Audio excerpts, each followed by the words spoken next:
Hello everyone and welcome back to my channel Exams and Selection by ESO Manish.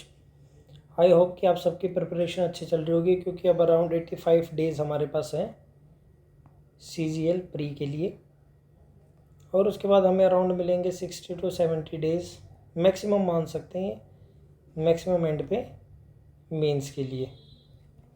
अभी last video में मैंने आपको vacancies के बारे में बताया था कि FHQ के अंदर जो कि दिल्ली पोस्टिंग है उसकी कितनी वैकेंसीज आएंगी। और अभी एक और न्यूज़ चल रही है कि भाई पैटर्न चेंज होएगा, उस पर ध्यान देना नहीं है अभी। उस पर कब ध्यान देंगे? उस पर ध्यान देंगे हम जब अपना नोटिफिकेशन आएगा, तब डिस्कशन करेंगे कि भाई क्या चेंजेस हुए और क्या नहीं हुए हैं, और उन्हीं चेंजेस के अकॉर्डिंग फिर हमें अपनी प्रिपरेशन को चेंज करना पड़ेगा जब हमारे पास रफली होंगे 60 डेज़। ये हो जाएगा 9 जून से अपनी वो आ जाएगी और 13 अगस्त से हमारा पेपर है। पर जो आज हम डिस्कशन करेंगे वो बहुत इम्पोर्टेंट है और सबसे इम्पोर्टेंट बेसिकली यही डिस्कशन है जो शायद ही कोई टीचर करता हो कि भाई हमने एक बारी पढ़ लिया, और बहुत सारे बच्चे क्या होते हैं कि एक बारी रिवीजन कर लिया या फिर एक बारी सिलेबस कंप्लीट कर लिया तो अब उन्हें समझ में नहीं आता है कि दोबारा से रिवीजन कैसे करी जाए या फिर आगे उसको फर्दर कैसे अपनी एफिशिएंसी को इंक्रीज़ किया जाए। तो मेरे साथ भी यही एक मेजर प्रॉब्लम आई थी, बीच में रोड ब्लॉक आया था कि जब मैं तैयारी कर रहा था कि एक बारी मैंने अच्छे से कर लिया, अब दोबारा अगर बुक खोलता हूँ तो मेरे को लगता है कि मैंने सब पढ़ा हुआ है, और अगर मैं बुक बंद कर देता हूँ या फिर बीच में गैप आ जाता है तो फिर मेरे मार्क्स डिक्रीज हो जाते हैं मॉक टेस्ट में। तो इसका सॉल्यूशन भी वही है कि हमें देने हैं मॉक टेस्ट। अगर आपने प्रिपरेशन कंटिन्यू रखी है तो वेल एंड गुड कि आप रिवीजन भी कर रहे हैं और आपने मॉक टेस्ट भी दिए हैं तो वेल एंड गुड। या फिर आप किसी भी प्रॉब्लम से कि भाई किसी भी कोई प्रॉब्लम आई हो या फिर कोई किसी भी कारण से अगर आपकी प्रिपरेशन बीच में रुक गई है, जैसे 2-3 महीने का आपके 2-3 मंथ का गैप आ गया है आपकी प्रिपरेशन में, जब आपने ना रिवीजन करा है और ना आपने मॉक दिया है, तो इस कंडीशन में हम क्या करेंगे? इसमें हम शुरू करेंगे सबसे पहले मॉक टेस्ट से। सबसे पहले आपने कोई भी अपना सबसे पहले फेवरेट सब्जेक्ट उठाना है। फेवरेट सब्जेक्ट हर किसी का अपना फेवरेट सब्जेक्ट होता है। जैसे मुझे इंग्लिश से करना सही लगता है, मेरा स्कोर भी इंग्लिश में 131 रहा है। अभी लास्ट जो मेंस 24 हुआ था उसमें मेरा सेक्शन 1 के अंदर 176 स्कोर था, एक ही क्वेश्चन मेरा गलत हुआ था। तो मैं मैथ भी कर सकता हूँ और मैं इंग्लिश भी कर सकता हूँ, तो मेरे लिए ये इजी रहता है। तो आपको अपना कोई भी एक फेवरेट सब्जेक्ट उठाना है, उस सब्जेक्ट के अंदर आपको अपना फेवरेट टॉपिक लेना है। कोई भी आपका फेवरेट टॉपिक हो, आपको हर शुरू के एक वीक में वही करना है जो आपको ईजी लगे, ताकि आप भाग ना पाए। अगर शुरू में ही मुश्किल उठा लेंगे, चैलेंजिंग उठा लेंगे तो आपकी हिम्मत और टूट जाएगी। तो हमें धीरे धीरे कॉन्फिडेंस बिल्ड करना है और कैसे बेटर टाइम यूटिलाइज करें, या फिर आप बिल्कुल फ्रेशर है तो उसको कैसे वो करें, वो हम आगे की वीडियोस में बात करेंगे। आज हम बेसिकली बात कर रहे हैं कि हमें दोबारा से पढ़ने में जो प्रॉब्लम आ रही है वो कैसे सॉर्ट आउट करी जाए। तो जब आप ये एक वीक में अपने फेवरेट टॉपिक उठाएंगे, पढ़ेंगे, इनसे आपकी एक तो हैबिट बनेगी, दूसरा आपको पढ़ने में मदद मिलेगी, आप इजी रहेगा, आपको ज़्यादा चैलेंजेस फेस नहीं होंगे, तो आप इजीली गो थ्रू कर लेंगे। कोई भी टॉपिक आप उठा सकते हैं। उसके बाद हमारे पास 2 तरीके हैं, एक है मॉक्स देंगे हम, दूसरे हैं क्विज़ हमें देनी है। ये कोई भी बहुत सारे टेलीग्राम चैनल्स पे क्विज़ होते हैं, आप उनको कर सकते हैं। वेल एंड गुड, वो बहुत सही होते हैं। बेसिकली प्रीवियस ईयर क्वेश्चंस ही होते हैं जो क्विज़ फॉर्मेट में आते हैं। इससे आपको जो वो 30 सेकेंड या फिर 20 सेकेंड का टाइमर लगा के करना होता है, उसमें आपको जो एक प्रेशर बिल्डअप होता है कि भाई 30 सेकेंड ही है, सेम जो एग्ज़ाम में होता है कि भाई आपको अगर इंग्लिश है या जीएस है तो आपको 20-30 सेकेंड्स में क्वेश्चन निपटा देना चाहिए। उसको ज़्यादा से एक या 2 मिनट नहीं दे सकते, मेनली प्री के हिसाब से, क्योंकि प्री 1 घंटे का है।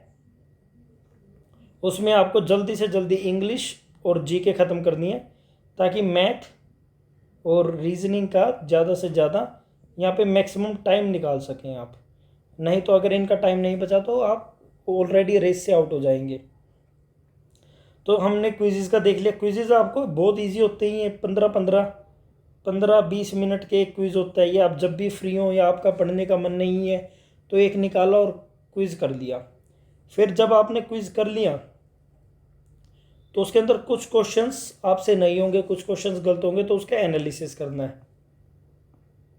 साथ के साथ अपना एनालिसिस कर सकते हैं कि भाई उसमें पर्टिकुलर क्या क्वेश्चन मेरे गलत हुए हैं और कितने क्वेश्चन मेरे सही हुए हैं।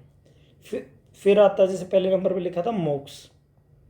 मॉक्स जो भी साइट आपको इजी लगती है, क्योंकि आपको पता है कि मार्केट में बहुत सारी साइट्स हैं, तो उस हिसाब से आप तैयारी कर सकते। आपको मॉक्स में बेसिकली क्या करना है आपको कि 4 से 5 मॉक देने। आपके जितने भी मार्क्स आए उनसे डरना नहीं है, 4 से 5 मॉक्स देने। फिर एक पेपर लेना है और पेपर पे सबसे पहले लिखना है राइट और रॉन्ग। ये वाला राइट नहीं, सही वाला राइट। राइट क्वेश्चंस और रॉन्ग क्वेश्चंस। फिर आपको देखना है कि पिछले 4 से 5 मॉक्स में कौन से चैप्टर के कौन से टॉपिक्स 100% सही हैं, कौन से टॉपिक्स के क्वेश्चंस 100% गलत है। किसी में 50% गलत होंगे, 50% सही होंगे। ये पूरा एनालिसिस चार्ट आपको खुद बनाना है अपने हाथ से, तभी आपको क्लियरिटी आएगी इस चीज़ की कि भाई आपके वीक पॉइंट क्या हैं और स्ट्रॉन्ग पॉइंट्स क्या हैं। तो जो टॉपिक्स आपके मान लीजिए कोई एक मैथ का क्वेश्चन है, किसी भी टॉपिक का, ज्योमेट्री का एग्जांपल ले लीजिए, 5 में से मान लीजिए वो 4 मॉक में आया और 4 में से आपका या तो 4 में गलत हुआ या 3 में गलत हुआ, तो आपको सबसे पहले वही टॉपिक उठाना है। आप ज्योमेट्री उठाएंगे या फिर जो भी आपका वीक टॉपिक है वो उठाएंगे और उसके बाद उसको रिवीजन करेंगे। एक बारी जब आपने उसकी रिवीजन शुरू कर दी तो जब आप नेक्स्ट मॉक देंगे, मान लीजिए आपने कहा कि मैं 5 आवर्स में ये पर्टिकुलर मैथ का टॉपिक है, अभी सबसे पहले इसको ही निपटा देता हूँ, तो आप उसको निपटाएंगे। और फिर जब निपटाने के बाद आप देखेंगे कि आपने क्वेश्चन सोल्व करे हैं, उसकी थ्योरी पढ़ी है, जो भी उसका कॉन्सेप्ट है वो समझ लिया है। फिर उसके बाद आप नेक्स्ट मॉक देंगे जो आपका मॉक नंबर 6 आएगा और उसमें उस चैप्टर के क्वेश्चन आएंगे, तो आपको एक अलग ही कॉन्फिडेंस मिलेगा कि पिछले 5 मॉक से मेरे से क्वेश्चन नहीं हो रहा था, लेकिन इस बारी मैंने ये क्वेश्चन 1 मिनट में सोल्व कर दिया। सेम हर सब्जेक्ट के साथ करना है, जीके के साथ, इंग्लिश के साथ और रीजनिंग के साथ। ये था जो कि गलत हो रहे थे। मान लीजिए 100% किसी में गलत है, किसी में 80% गलत है, और ये बहुत ईजी, आप दिन में 2 घंटे निकालेंगे तो भी आप इतना एनालिसिस हर मॉक के साथ कर सकते हैं। पर कंपैरेटिवली जब आप करेंगे कि भाई 4-5 मॉक्स का, इंडिविजुअल मॉक्स का एनालिसिस तो करना है ही है, साथ में जब आप हर वीक के एंड में अपने दिए हुए मॉक्स को कंपेयर करेंगे कि इस हफ्ते मेरा कौन सा टॉपिक सबसे वीक निकल के आया, मुझे उसी पे काम करना है, ये तो बहुत सही बात है। लेकिन अगर आप इन्हें भूल जाएंगे, फॉर ग्रांटेड ले लेंगे कि भाई मैं तो 100% इसमें सही कर रहा हूँ तो मेरे को पढ़ने की ज़रूरत नहीं है, तो ये आपकी गलतफहमी है। पेपर में फिर वही क्वेश्चन जो आपके 100% यहाँ मॉक में सही हो रहे थे, पेपर में वो 100% गलत भी हो सकते हैं, क्योंकि आपको पेपर का लेवल नहीं पता क्या पूछेगा क्या नहीं पूछेगा। इसीलिए आपको क्या करना है कि उनको इंटरवल पर रिवीजन करना है। जैसे हर 3 या 4 डेज में एक बारी उसको रिवाइज कर लिया। जो आपके 100% सही हैं, 100% जिनमें आपकी एक्यूरेसी है, उनके क्विज़ दो। क्विज से जब वो क्वेश्चन आप लगाओगे तो आपका एक तो कॉन्फिडेंस बिल्ट होएगा कि भाई 50 क्वेश्चंस का था, उसमें मेरे 45 प्लस सही हैं या फिर 48 प्लस सही है, तो ये आपका कॉन्फिडेंस बिल्ड करेंगी। और जो साथ के साथ आप जो आपके रॉन्ग क्वेश्चन है उनको रिवीजन में करोगे अच्छे से, बिल्कुल मतलब 100 क्वेश्चंस अगर मैथ की बात करें या फिर इंग्लिश की बात करें तो 100 क्वेश्चंस पर टॉपिक आप सॉल्व करोगे, तो उससे आपको धीरे धीरे ये रियलाइज़ होगा कि जो आपके वीक पॉइंट्स हैं वो कवर अप हो गए हैं। आप मान लीजिए 140 पे थे तो आप इजीली 160 पे जा सकते हैं, क्योंकि आपने जो अपने वीक पॉइंट्स थे बिना कुछ एक्स्ट्रा करें, सिर्फ जो क्वेश्चन गलत हो रहे थे उन्हीं को सही में कन्वर्ट कर दिया। तो इसी से आपका 20 से 25 मार्क्स का मॉक के, जो आपका प्री का मॉक है उसके मार्क्स में आप डिफरेंस देख सकते हैं। और 85 डेज़ में मान लीजिए आपने 15 डेज़ तक ये किया, तो जो नेक्स्ट 70 डेज़ हैं वो आपके लिए बहुत ईजी हो जाएंगे और आपका कॉन्फिडेंस नेक्स्ट लेवल पे हो जाएगा।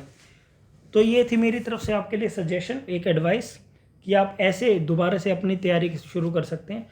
और अभी बहुत एम्पल टाइम है, क्योंकि हमें पता है कि प्री सिर्फ क्लियर करना है, उसकी मेरिट नहीं बनेगी। तो इसीलिए हमें मेंस को फोकस में रखते हुए प्री क्लियर करना है और अपनी जो वीकनेस है उसको कवर करते हुए अपने आप को डेली इम्प्रूव करना है। So that's all from my side. Thank you. Share and subscribe.